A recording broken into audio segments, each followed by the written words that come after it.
Donc, on crée un constructeur qui prend les trois variables. Et ce constructeur permet d'initialiser notre client. Je crois qu'avec... Donc, vous devez ya savoir faire ces choses-là, OK? This.id est égal à i, par exemple. Donc, ça, c'est le client. Après avoir créé le client, nous aurons besoin du compte en question. Et nous avons dit le compte peut être une classe abstraite. Bon, là, je ne sais pas encore. Donc, mettons quand même le compte. Abstrait, ça veut dire que cette classe ne pourra pas être instanciée.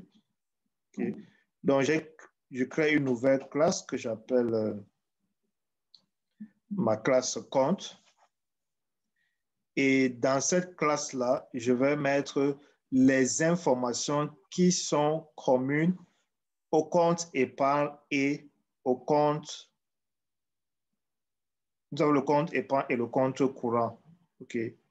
Donc, ça, ce sont les informations qui sont communes aux deux comptes. Quelles sont ces informations? Nous avons parlé du numéro d'agence, du numéro de compte et le solde. OK. Le numéro de compte, le numéro d'agence et le solde. Regardez très bien qu'on ne peut pas définir ces informations comme étant private. Si on dit private, ça veut dire que les classes filles ne pourront pas hériter de cela. Donc, nous allons dire auto protected. Nous allons dire protected. Qu'est-ce qu'on peut dire pour le numéro d'agent? OK, nous allons dire que ce sont des chaînes de caractères. Ouais. Et nous allons, c'est mieux, nous allons dire string num agence et puis protected string, je crois c'est num compte. Et nous avons protected le sol. Okay. Sol.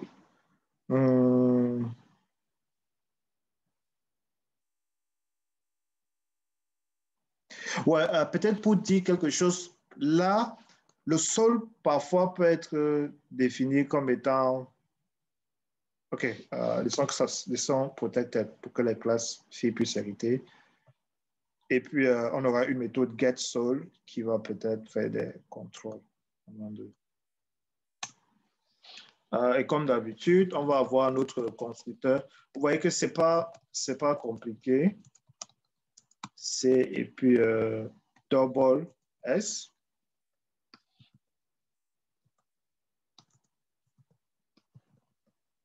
À force de faire ça, compte.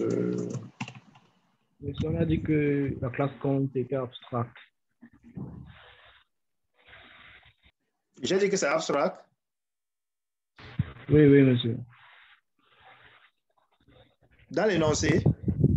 Non, pas dans l'énoncé. Vous avez dit ça quand vous étiez en train de créer la classe. Ouais, en fait, je disais si y aura des méthodes abstraites, ça veut dire que notre compte va passer à abstraite. C'est-à-dire que s'il y a au moins une méthode abstraite, alors votre classe est automatiquement abstraite. Est-ce que parmi les méthodes qu'on a listées, il y a une méthode qu'on ne peut pas fournir son implémentation à ce niveau? Si cette méthode existe, alors on va ajouter le mot-clé abstract. Okay. Donc, mais pour le moment, essayons d'avancer comme ça. En fait, vous pouvez à tout moment ajouter votre méthode abstract. Ma machine est en train de ramer un instant là.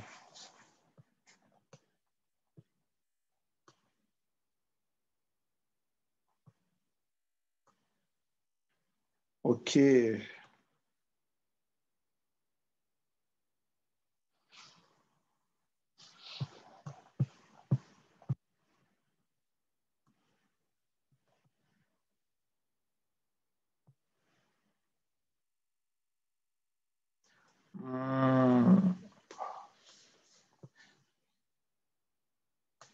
OK.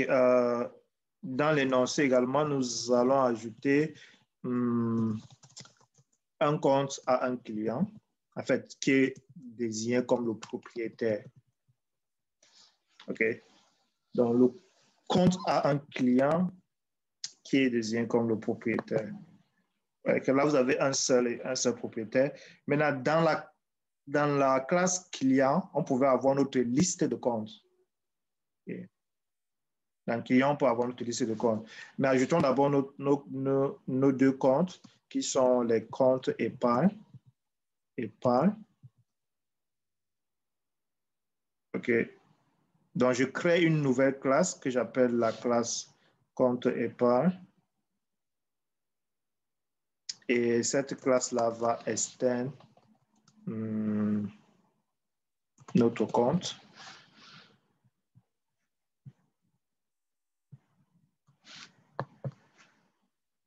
Là, il souligne en rouge parce que vous devez au moins avoir un constructeur et puis appeler le constructeur de la classe mère.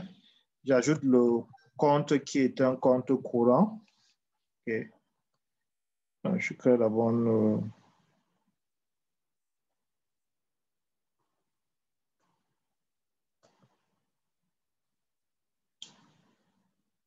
Donc, je dois ajouter le constructeur qui prend en paramètre le client, puisqu'on a oublié le client.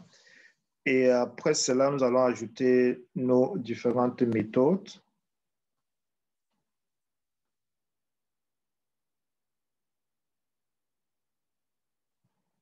OK, moins de 15 minutes. On va essayer d'aller plus vite. Ici, dans compte, je vais ajouter... parce que nous avons un troisième paramètre qui est en fait le propriétaire. Okay. Bon, on pouvait penser à avoir une liste dans la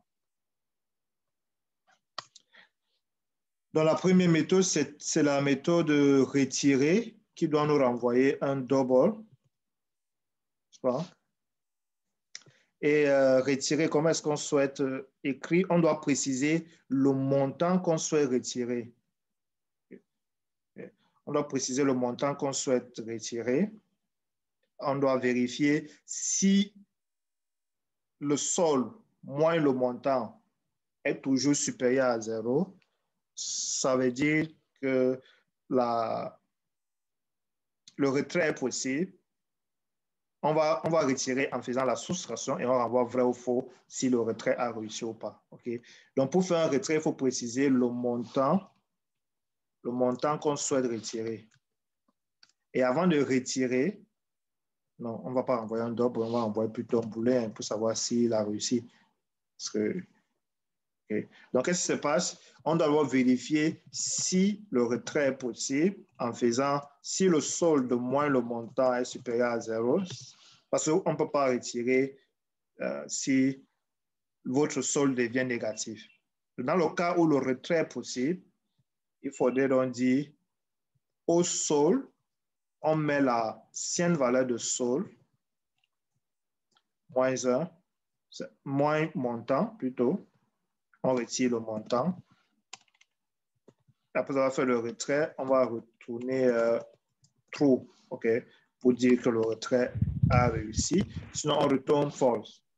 Mais c'est là, nous sommes en supérieur ou train de égal? dire. Vous dites? Supérieur ou égal? OK, là, tu supposes que la personne peut se retrouver avec un solde de 0. OK, donc,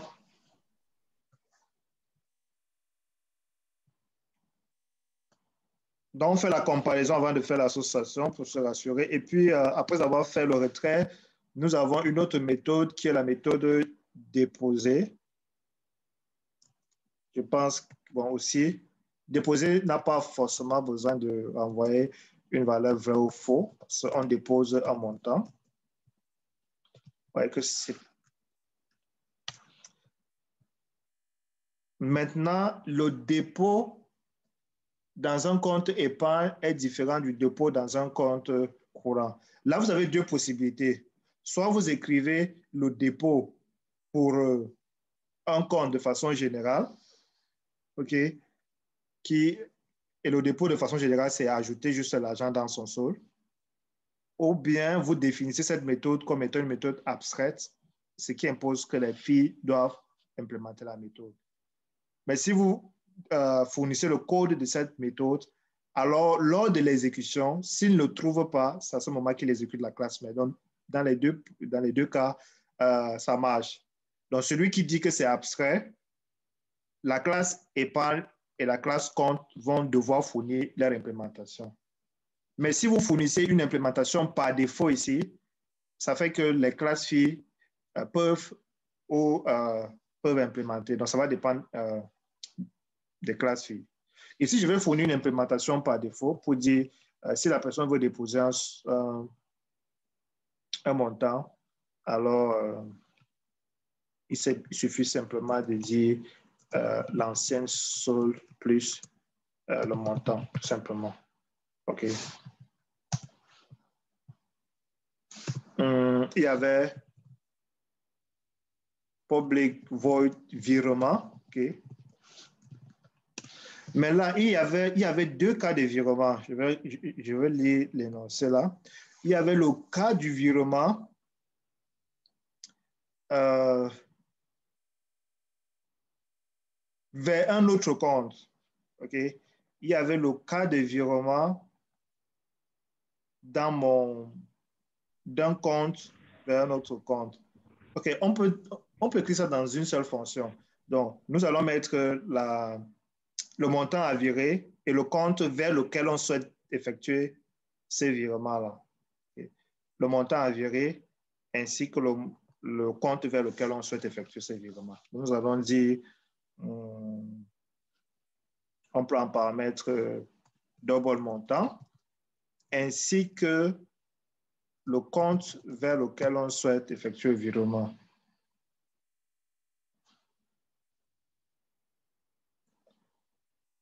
Ouais, je crois que c'est tout. Et puis, là, on va dire, avant d'effectuer le virement d'un compte, bon, je vais envoyer vrai ou faux parce que le virement peut échouer, tout comme il peut réussir. Donc, avant d'effectuer un virement, il faut se rassurer que le compte, donc c'est un peu comme si on veut faire C1 vers, donc on veut faire un virement de 10 vers C. OK. Virement de 10 vers C. Donc, ce qu'on doit faire, c'est vérifier si 10 a ce montant. Donc, on va dire si le sol, n'est-ce pas, moins le montant. Si c'est inférieur à 0, ça veut dire que le virement n'est simplement pas possible parce que ton solde est plus petit que le montant que tu souhaites virer. Ensuite, nous avons dit, si c'est le même propriétaire, alors c'est un virement normal.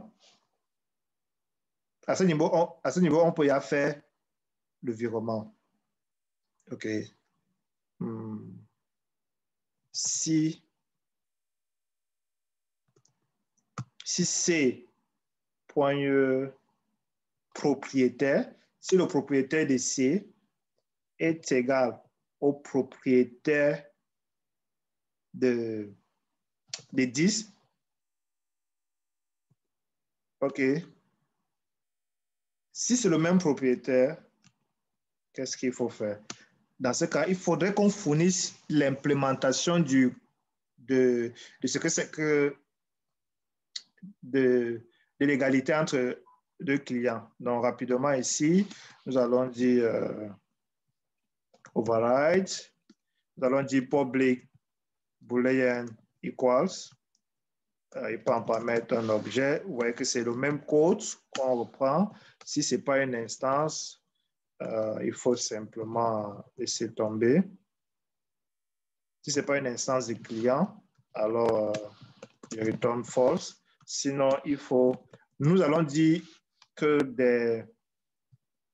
les clients sont égaux s'ils ont simplement le même ID. OK? Donc, je vais caster pour avoir le nouveau client de mon objet. Et je vais retourner si l'ID du client C est bien égal à l'ID de l'objet qui appelle. Donc, si ces deux ID sont égaux, alors nous avons l'égalité. Vous voyez que là, le code de l'égalité entre deux clients est écrit. Je peux venir dans mon compte. Est-ce que vous me suivez? Donc, on teste l'égalité. Si c'est le propriétaire, qu'est-ce que nous avons dit? On fait un virement simple en faisant 10.sol reçoit l'ancien sol moins le montant. Et on va dire C.sol reçoit l'ancien valeur de sol plus le montant. C'est ça le virement. On enlève chez 10 pour envoyer à C. Dans le cas où ce n'est pas le même propriétaire, qu'est-ce qu'on doit retirer? On doit retirer de 10. On doit retirer de son sol le montant. Je crois que c'est plus combien? C'est plus 1,5, non? Si un client doit pouvoir effectuer un virement vers le compte d'un autre client en payant le prix de 1,5 par transaction. Donc, dans le cas où c'est un autre client, il doit ajouter 1,5 au montant à payer. C'est nécessaire de mettre la parenthèse. Si vous ne mettez pas la parenthèse, vous devez faire moins. Après avoir fait la soustraction chez le premier client, je vais dire mon nouveau sol va être égal à l'ancien sol plus le montant. Donc, puisque ce code-ci se répète, vous voyez que les deux codes-ci se répètent, je peux simplement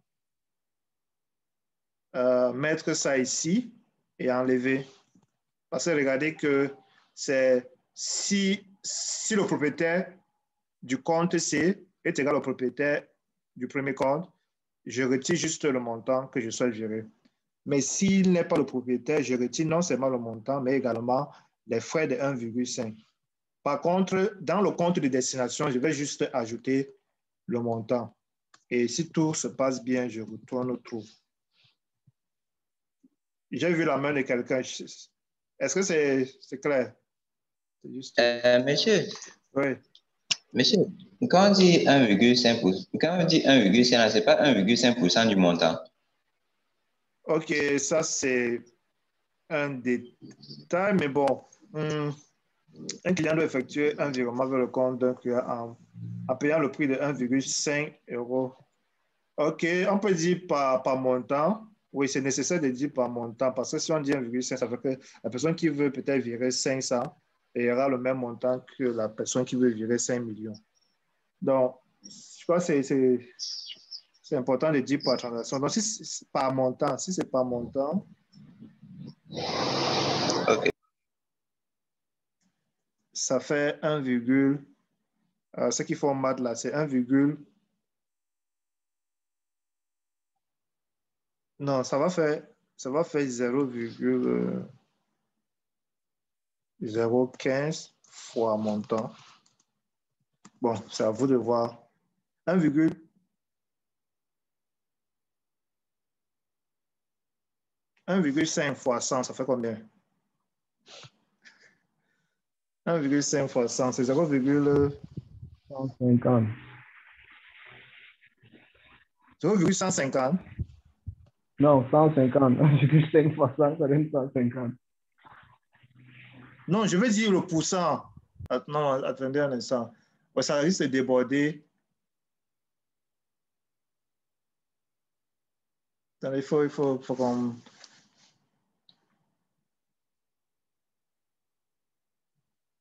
Si c'est 1,5... C'est plutôt 1,5 divisé par 100, non? Oui, 1,5 divisé par 100, oui, c'est ça. Bref, c'est qu'on ne peut pas décider de mettre... On ne peut pas mettre 1,5 fois le montant. Ça veut dire que la personne va devoir payer 2 fois le montant. Non, c'est pas... 0,0015. OK, 0,0015, comme j'ai écrit là. Ne multiplie pas le montant. C'est le frais qui va payer et à la fin, on retourne au trou. OK, donc, ça c'est notre compte. À la fin, nous avons la fonction, la méthode public. Je ne sais pas, consulter. Peut-être consulter va juste afficher notre... Consulter va être un peu comme le toString, hein, tout simplement. Pour consulter notre sol, on va faire system.out.println.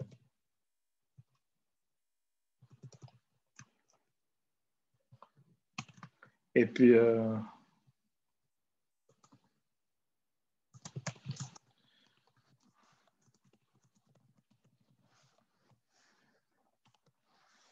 la méthode toString, pour ceux qui veulent écrire la méthode toString, vous pouvez l'écrire. Moi, je vais générer en faisant clic droit, source, clic droit, source, et puis toString.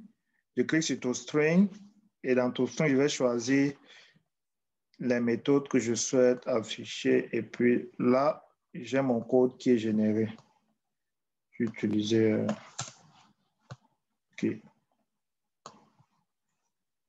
Vous pouvez choisir si vous soit string.format ou bien les string builder ou les concaténations.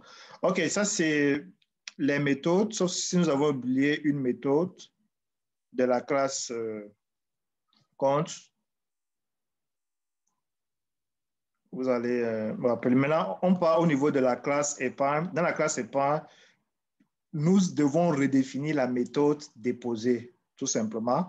Et dans l'énoncé, nous avons dit, pour déposer, il faut préciser le taux. Okay? C'est-à-dire que pour déposer, les comptes d'épargne rapport de l'argent, ils ont un taux d'intérêt TX.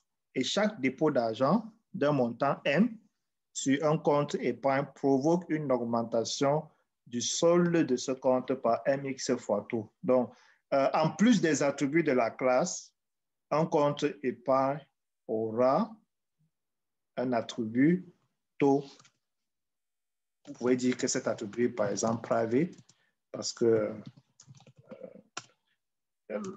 il n'appartiendra que au compte épargne. Donc, nous allons ajouter les constructeurs. Ces constructeurs, c'est string num agence, string numéro de compte, string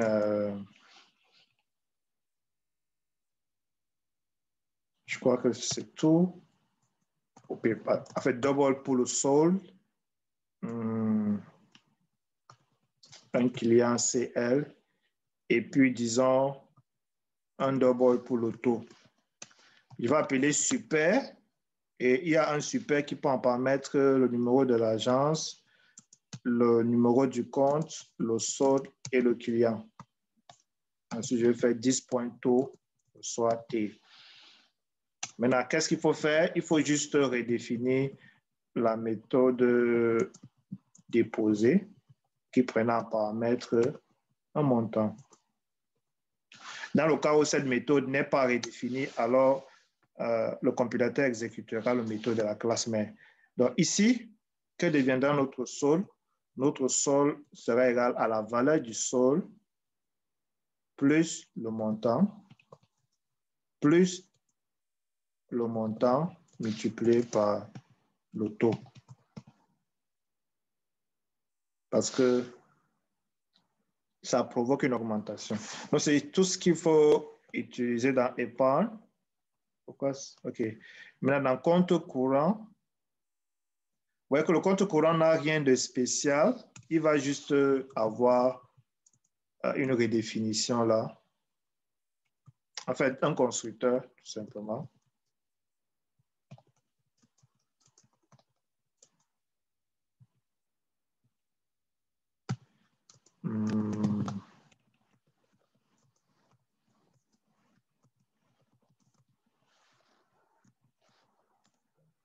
OK, et puis super de A, C, S, puis CL. Je ne sais pas s'il y a une propriété spécifique à...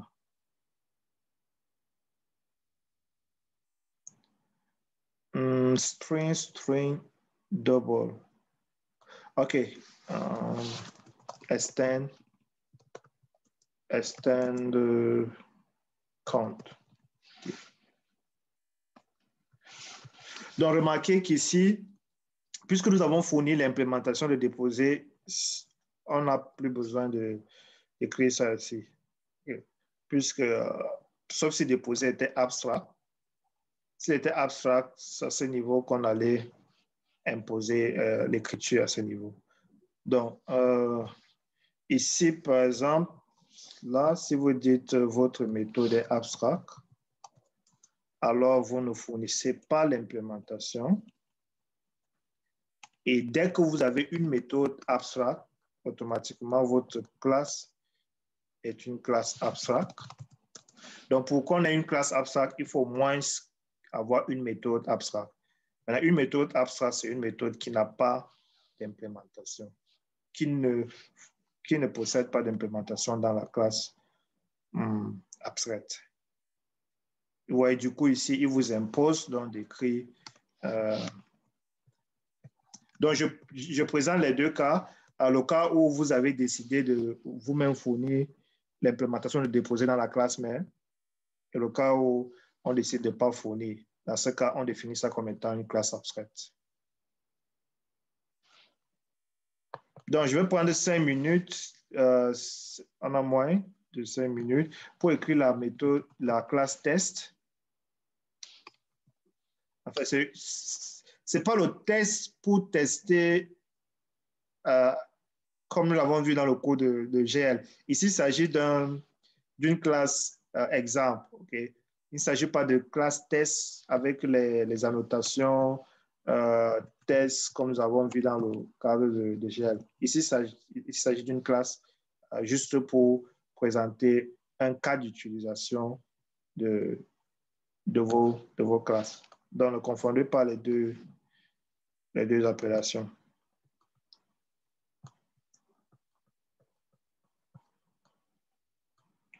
Donc, coder, nous avons dit créer un compte. Je vais juste copier le texte pour ne pas faire des va-et-vient dans mon PDF.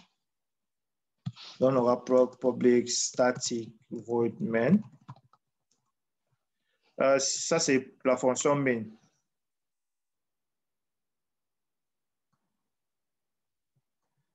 J'ai copié ce texte pour me faciliter la tâche. OK. Donc, vous dites de créer un compte courant C1. Donc, je crée un compte courant C1 en faisant un compte C1 est égal à new compte courant.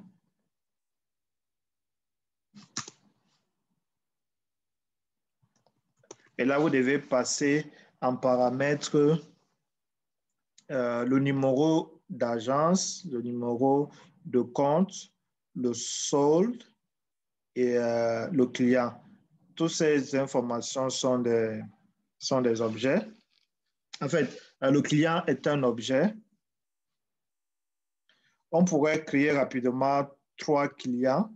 Donc, je vais créer 3 clients.